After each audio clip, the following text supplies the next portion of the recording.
We have a lot of YRBS, death review data, data from local hospitals, community health assessment, CDR, Essence, student surveys. Yeah. Community health improvement plan data.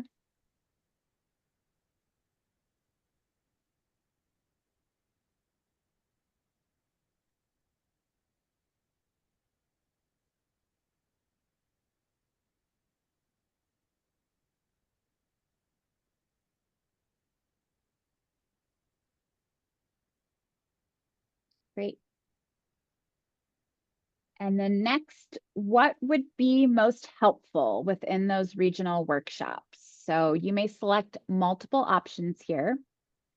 So options are collecting and identifying adolescent well-being data, identifying partners, cultivating community collaboration, strategy development, moving to action, or extension trainings for local tribal health departments.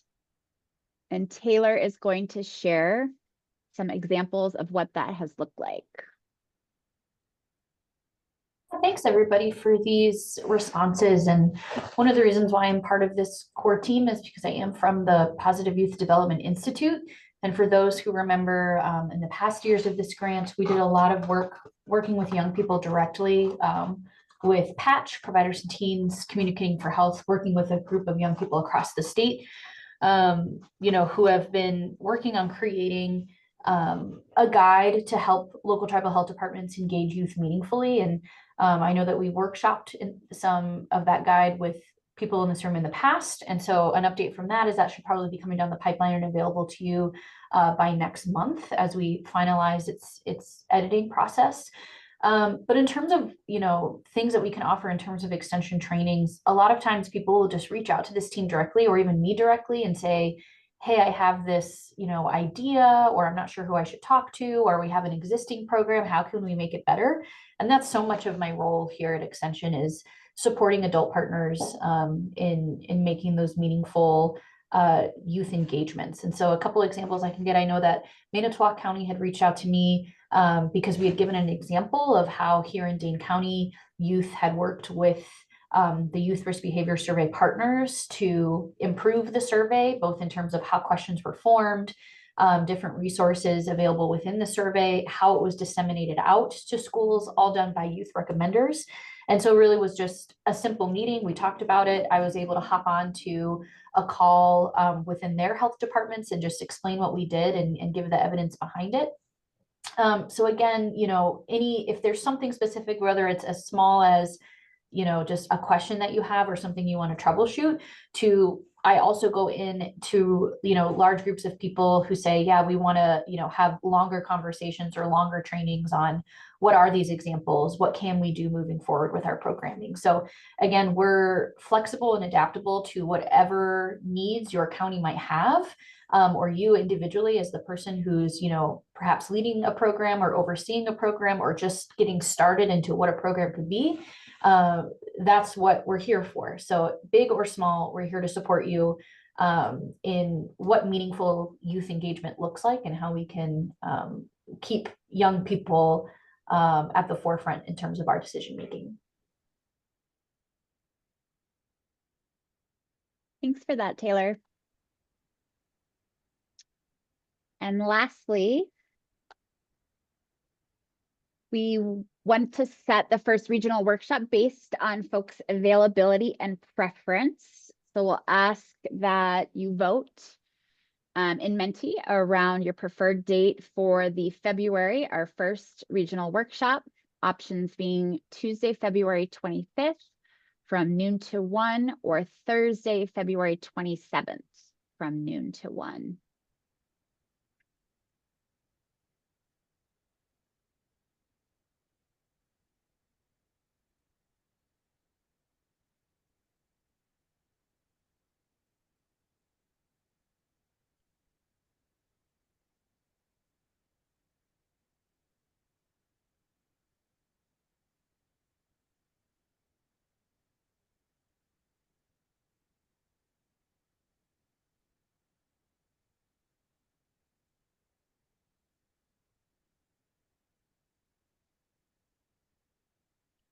All right, I will leave that open. Looks like we have a little bit of a preference for Thursday at the moment.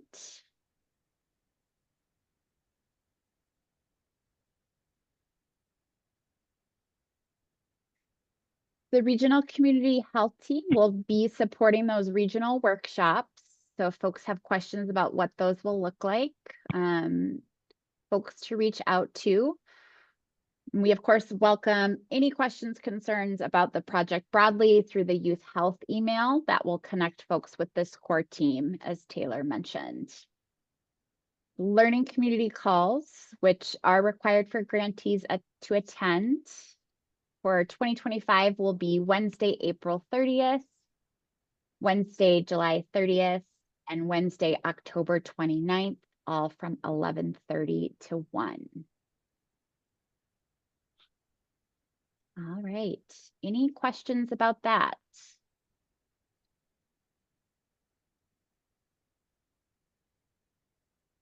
All right, then we are incredibly appreciative to welcome our guests from Wisconsin Out of School Time Alliance.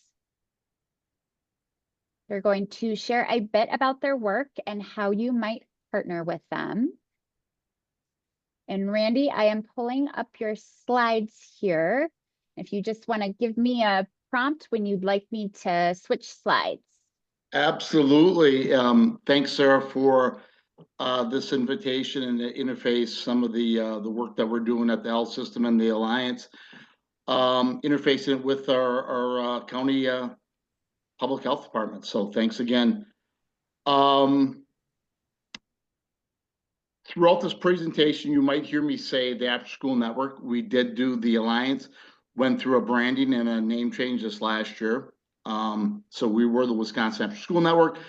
We did a brand change, a name change here over the last year to better kind of represent the work and the field that we wanted to represent. So that's our logo, and we're attached to the program of the Marshall Clinic Health System. So next slide. So this is some of our the teammates. Myself, Jennifer Smith, she's a program manager. Julie Emmerich's our grant officer at the health system. Our contracted policy consultant, Dan Gage. So the Alliance there's one of these after school networks or Alliance in every 50 states. And we kind of are threefold. We want to look at out of school time policies, partnerships, and quality and professional development.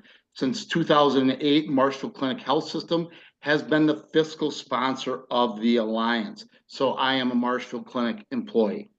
I've been with the clinic for going on 27 years, and I started how we got involved in the after school, out of school time. I started on a DHS pregnancy prevention grant here in Marshfield as a social worker, and we looked at one of the top ways to prevent teenage pregnancy was developing an out of school time program. So Marshfield Clinic had a large out of school time program here in Marshfield. They rented a former Catholic school and ran a program for kids, 12 months a year, 5 days a week.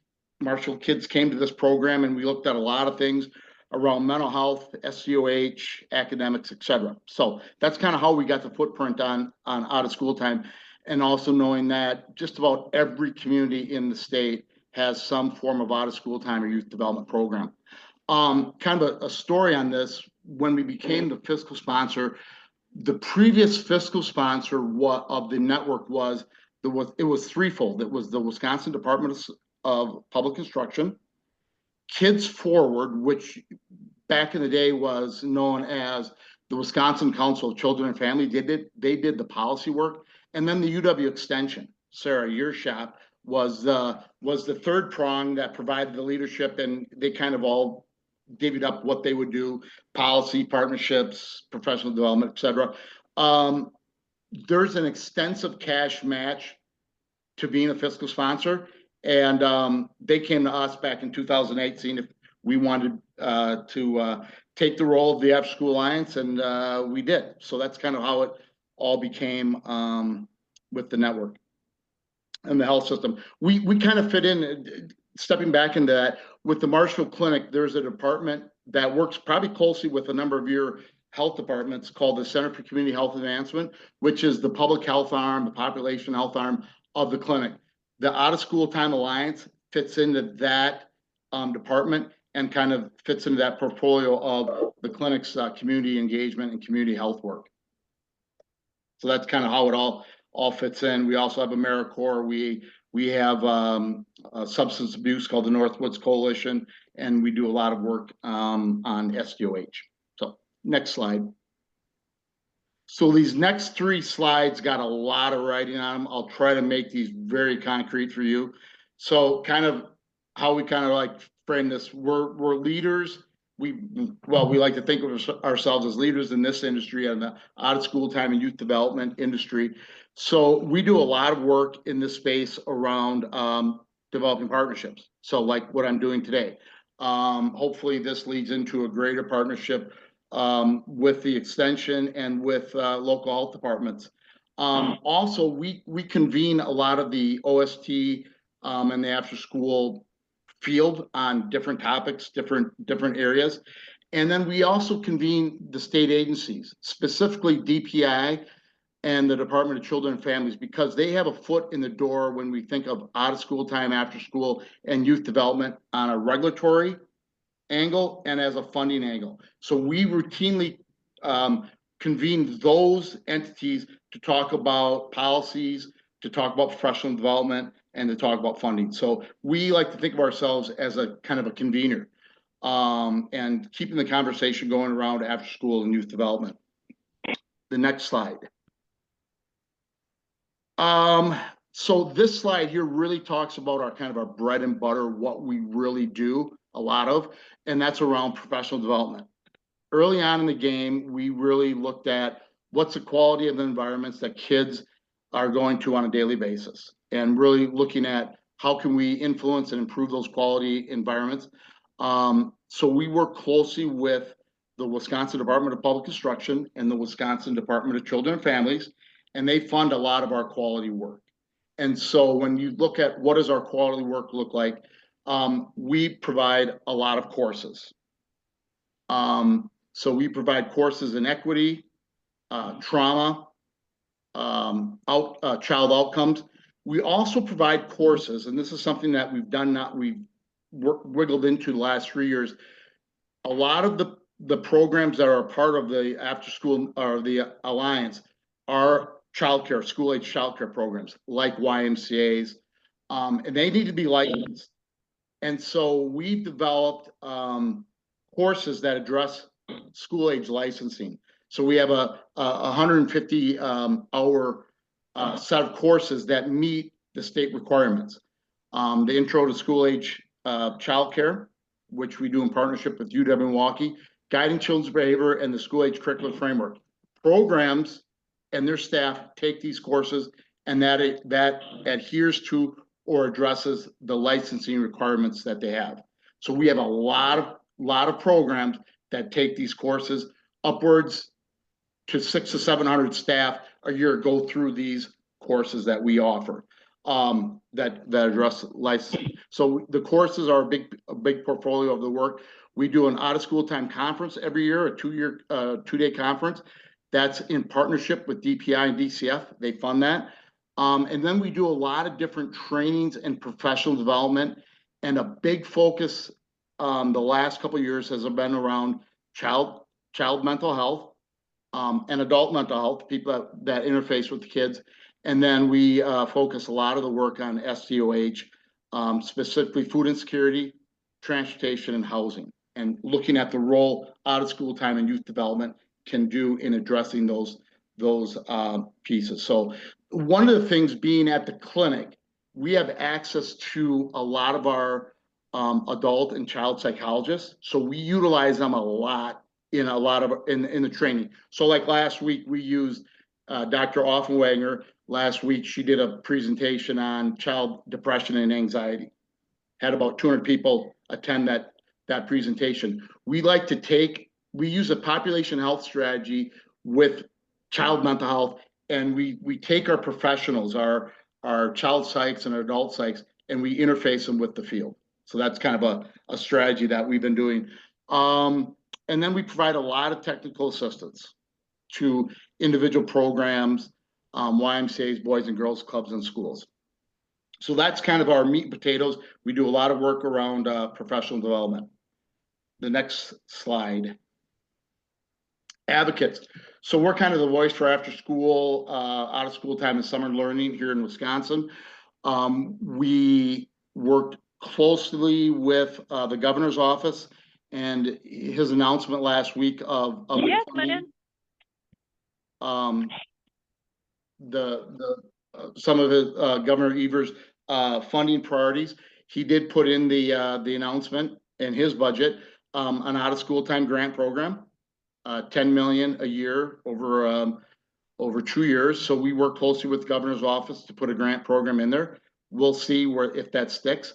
We'll work closely with the Republicans on doing outreach.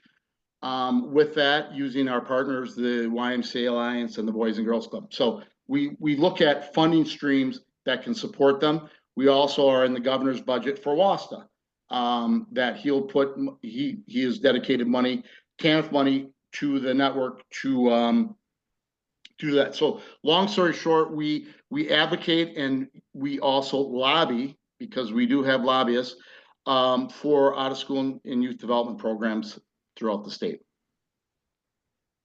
Next slide.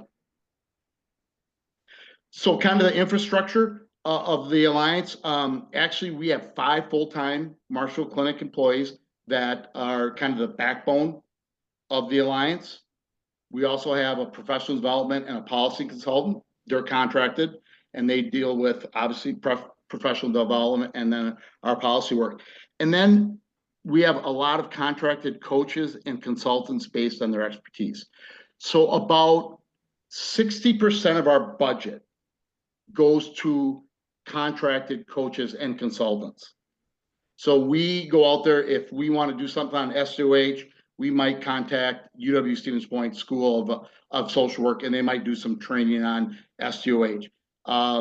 Mental health, we'll pay our physicians.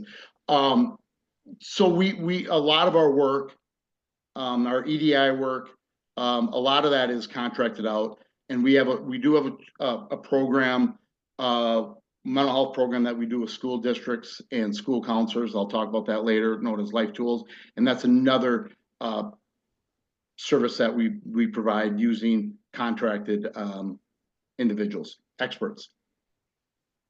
Next slide. So this is kind of how we're funded.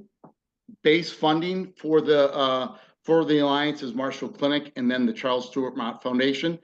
But like any organization, we have a diversified funding base.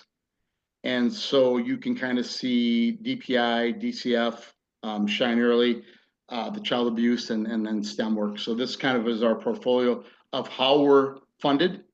Probably about a $900,000 budget every year.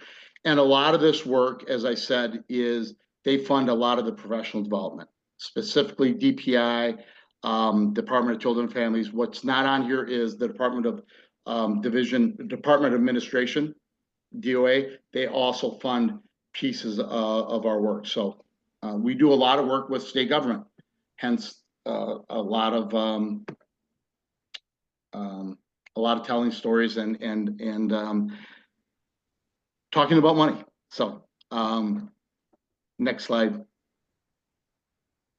I wanted to kind of highlight this because I'm not sure how many of the counties are familiar with Youngstar, but I know all the counties on this call in some form or fashion have to do a CHIP process, and we're starting to see childcare come up as being one of those issues. Clark County, which Sarah, I know you've been on those calls. I know Wood County is looking at childcare as one of their issues, Marathon County, et cetera. So a piece of our work is the Youngstar program, and we do all the school age Youngstar consulting. And so I think there's about 530 programs, individual sites, Youngstar school age sites in the state. The majority do fall in the Milwaukee and the southeastern region, but this is kind of the team of of individuals that we do that does our Young Star work. So some of them are consultants, like Bridget and Connie and Matt, they're actual consultants. And then Chris, and we're currently hiring for our Northern region. Those are employees. So I just want to kind of highlight that because I know childcare is an issue in so many of the counties and throughout the state, and the role school age plays with childcare. So next slide. So kind of thinking about where maybe there might be some connections with the county health departments, your world, and some of the WOSTA. And so, you know, this isn't exclusive, but I thought, you know, a good starting point might be being on the WOSTA listserv. We have a listserv of about 2,000, 2,500 different individuals, key stakeholders, staff, programs, you name it, that get updates. So for example, our February month at a glance just went out, and it talks about all the professional development opportunities that we have. Now, some of the stuff is very youth development, after school specific, like the courses, but like last week's presentation by Dr. Offenweger, that is relevant for any adult. You know, she really laid it out there. Any adult that works with a kid, any parent. So there's relevant stuff in the trainings that we provide for anybody. So, and then you could also, being on our listserv, you can make note of some of your key players and some of your partners on some of the stuff that we provide. One piece, stepping back, when I saw the little tagline of what the Adolescent Wellbeing Block Grants do, I saw QPR. That's a training that we also provide. We do a lot of that as just an FYI. So being on that listserv, you'll know on stuff that we have offerings going out there. The work that we do around mental health and SDOH, so some of that stuff might be of interest to some of the county health departments. And not sure how the block grant works in your county if you work with a lot of different programs.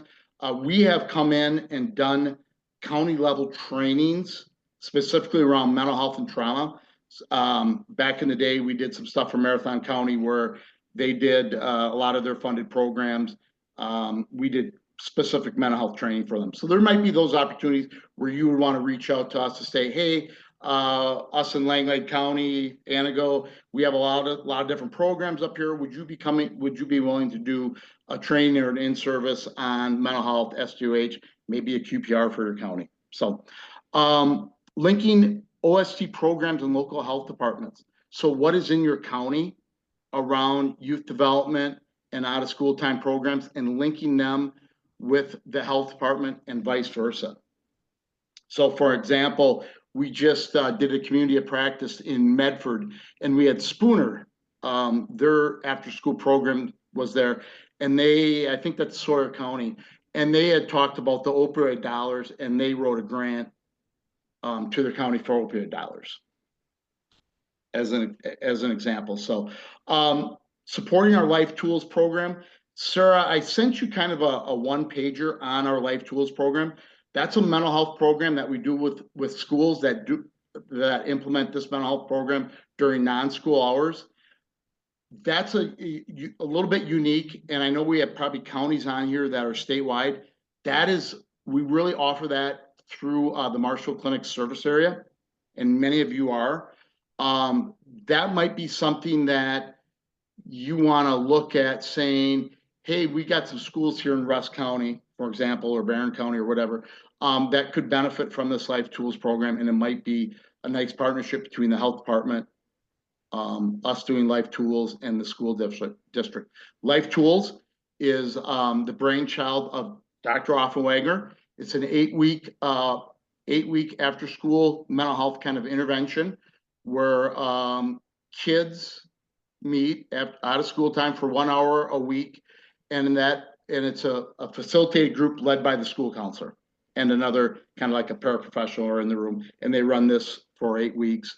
And there's a set curriculum that she developed, It's really taking what she would do in individual psychotherapy with a child and put those skills and those techniques into a group setting facilitated by a school counselor. So that's one area that we could look at, that you might be, if you want to work closely with schools. And access to advocacy and funding resources. And again, I think of the opioid settlement grants. Now, an example of what kind of we do, DHS sent out an alert, 2 weeks ago, regarding they want input on the opioid funding coming out of DHS. So we send an alert out to all our listserv to say, hey, DHS wants your input. What do you think, the opioid settlement money can be? And, thinking of out of school time and after school as a good venue to spend those dollars. We also know that some of the counties, with their portion of the opioid dollars, they grant those dollars out. I know Wood County, for example, grants those dollars out, RFPs them out, and we think after school is, and the after school program in that county is a good venue, a good expenditure of some of those opioid dollars. So, and I know, Sarah, I sent a couple documents this morning around the after school is opioid prevention. So feel free to share that with folks. And, that's something that we're going to work closely with the after school and a lot of our out of school time partners as they look for resources to sustain the programs, to enhance the programs as opioid dollars. So we think that's a natural connection that a lot of programs have with the health department, to the point of we will eventually tell them to reach out to their county health department, take them into the program, do a tour, talk about different ways to work together. So kind of an example of after school in health departments. I recall probably about 2009 or 2010 when we had the financial crisis. The health department's got a boatload of money.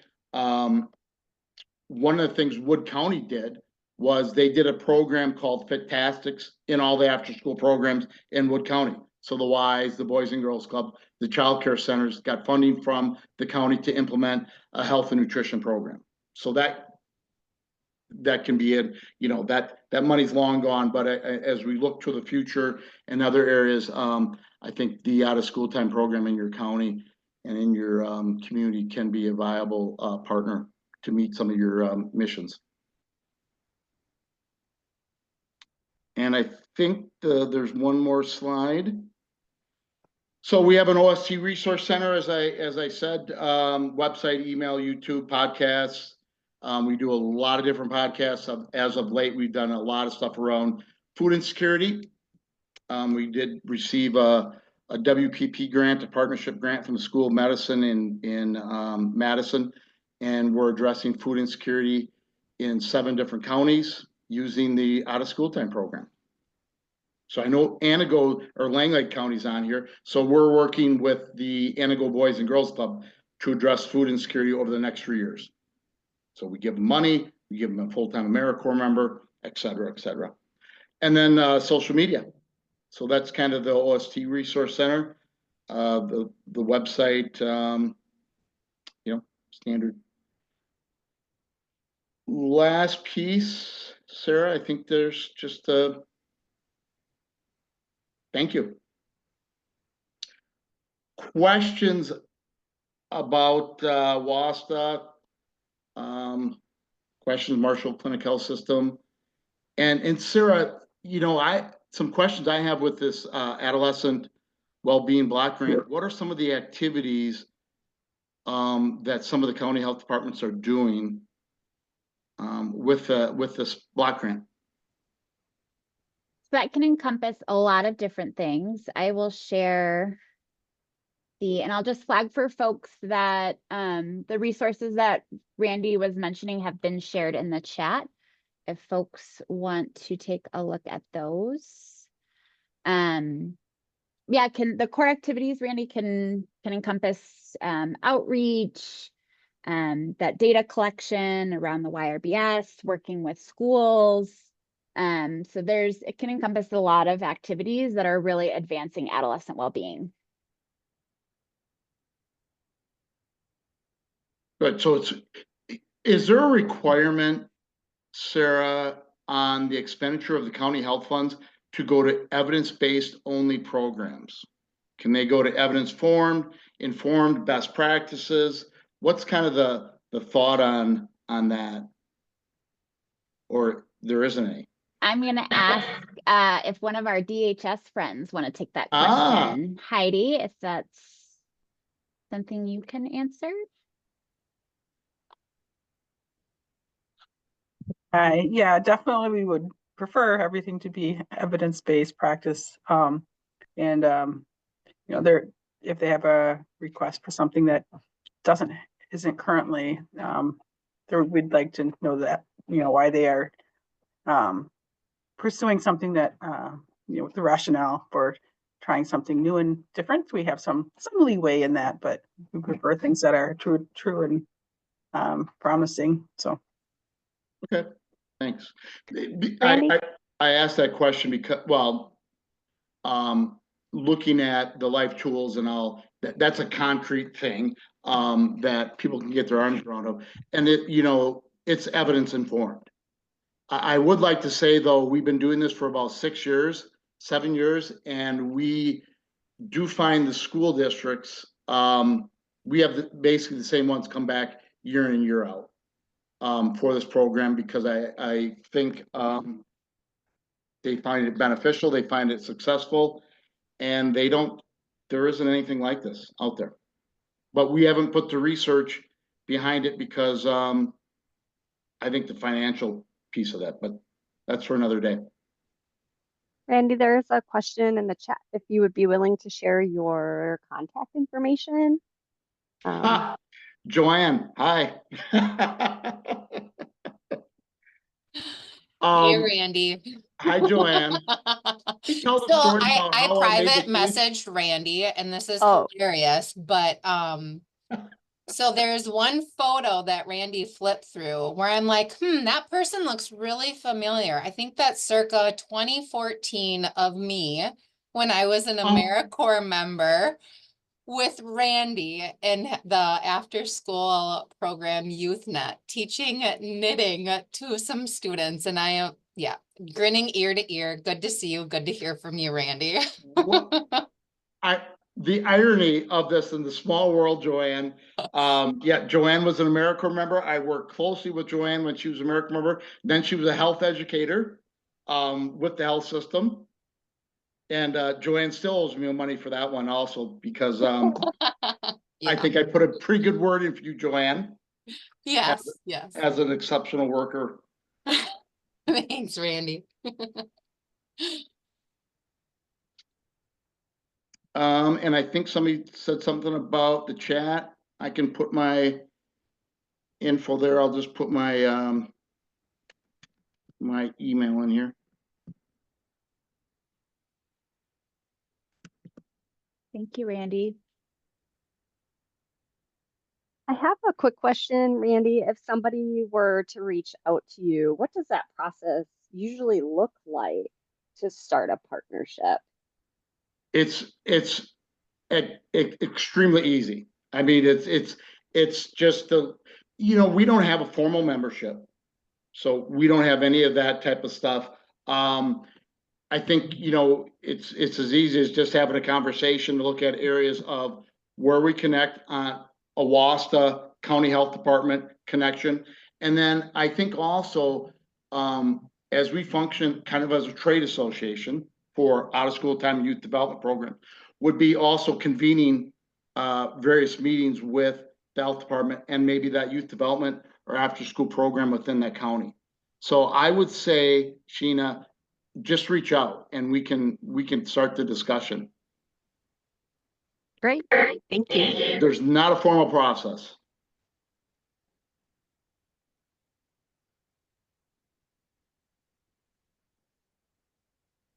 All right. Well, thanks, Sarah. Yeah, thank you Good so much, seeing you, Randy. Joanna. You too, Randy. All right, thank you very much. Yeah, thank you for coming, Randy, and for that great information. Yeah. All right, in our last few minutes here, I'm going to ask folks to please complete the Learning Community Call survey. So the QR code is here and the link will be shared in the chat. There are only 5 questions, so it's very quick. It's helpful for us to get feedback on what went well today and what might be improved. And that's great information for us as we're planning future learning community calls. And if folks are able to complete that, we'll give you a couple minutes now. And the completed evaluation counts towards your required attendance for today.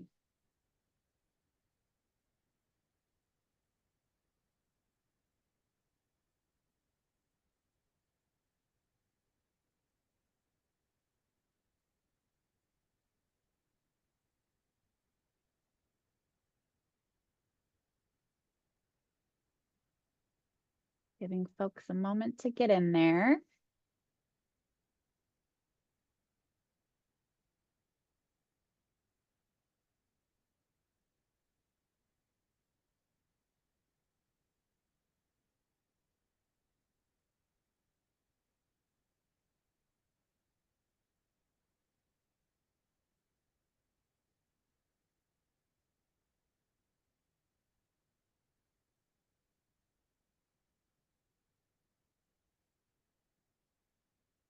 In terms of other next steps, we'll ask folks to be on the lookout for those regional workshop invites.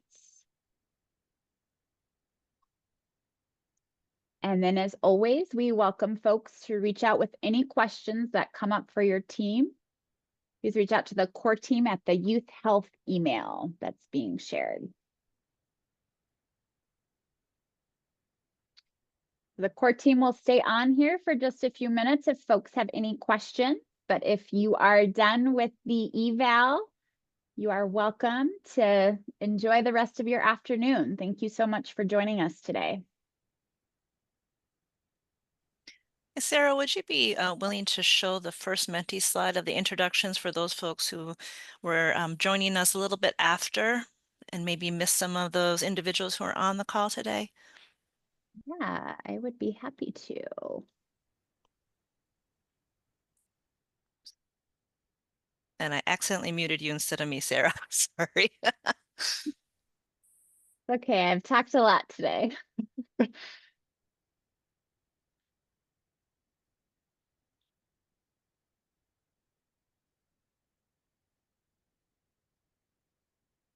I'll just scan through this here.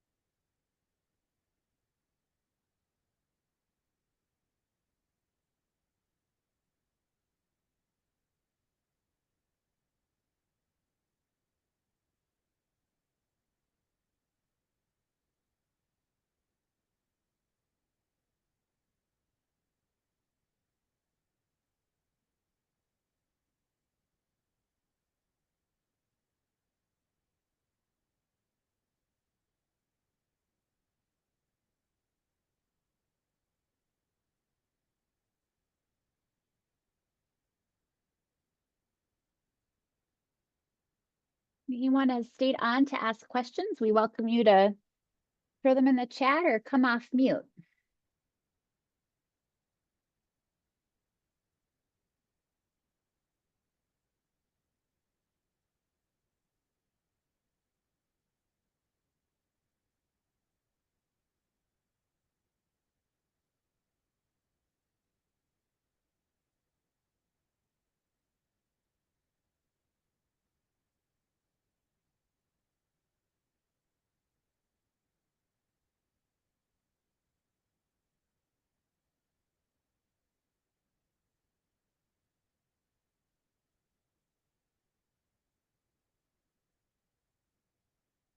All right. Seeing or hearing none, I think that was hopefully a long enough pause for folks. So thank you, everyone. Thanks, team, for your support today. Look forward to